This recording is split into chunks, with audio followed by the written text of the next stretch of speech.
strength.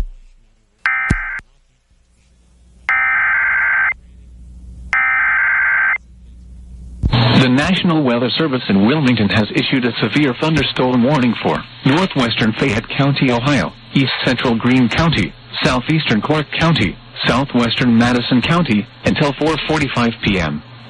At 4:18 p.m., a severe thunderstorm was located near Jamestown, moving northeast at 25 miles an hour. Hazard, 60 miles an hour wind gusts and penny-size hail. Source, radar indicated. Impact, expect damage to trees and power lines. Locations impacted include Jamestown, South Charleston, Jeffersonville, South Solon, Midway, Interstate 71 at State Route 38, Gladstone, Bookwalter, Shady Grove, and Bell Center. This includes I-71 in Ohio between mile markers 73 and 78.